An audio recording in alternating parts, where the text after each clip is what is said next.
भगवत गीता अध्याय 10 विभूति योग। क्या आपने कभी सोचा सूरज की रोशनी इतनी शक्तिशाली क्यों है? वेदों का ज्ञान इतना दिव्य क्यों है? या कोई महान व्यक्ति क्यों इतने श्रेष्ठ कर्म करता है? क्योंकि उन सब में है श्री कृष्ण की विभूति यानी ईश्वर की विशेष उपस्थिति। ये है गीता का 10वां अध्याय विभूति योग। श्री कृष्ण कहते हैं, हे अर्जुन, मैं अब तुम्हें वो ज्ञान दूंगा जो जानने के बाद तुम किसी अन्य ज्ञान की चाह नहीं करोगे। मैं ही सबका कारण हूँ। देवता, ऋषि और यह संपूर्ण सृष्टि मुझसे उत्पन्न हुई है। जो मुझे सर्व कारण मानता है और पूरी श्रद्धा से मेरी भक्ति करता है, मैं उसे विशेष बुद्धि देता हूँ जिससे वो मुझे पा सके। अर्जुन कहते हैं, हे प्रभु, आप ही परम ब्रह्म हैं, आप ही परम आश्रय हैं, आपकी महिमा को कोई नहीं जानता।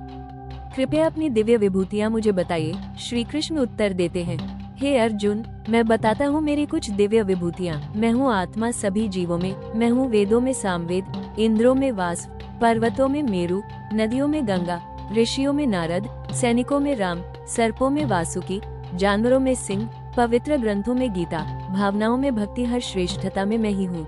जो मेरी इन विभूतियों को जानता है वह अविचल श्रद्धा से मेरी भक्ति करता है, और ऐसे भक्त को मैं स्वयं ही मोक्ष देता हूँ। मैं ही उसका मार्ग हूँ, मैं ही लक्ष्य। जो भी दिव्य है, जो भी सुंदर है, जो भी महान है, समझ लो वो सब श्री कृष्ण की ही झलक है। वे सब जगह हैं, हमारे भीतर, हमारे बाहर, बस पहचान की जरूरत है। यही है विभूति योग, गीता का 10वां अध्याय। क्या अब आप भी श्री कृष्ण को हर चीज में देख पा रहे हैं? अगर हाँ, तो इस दिव्य ज्ञान को फैलाइए। वीडियो को लाइक करें, कमेंट करें, हर सुंदरता में कृष्ण है, और सब्सक्राइब करें। अगले अध्याय में जानेंगे अध्याय 11 विश्वरूप दर्शन योग, जहां श्री कृष्ण अर्जुन को दिखाएंगे अपना विराट रूप।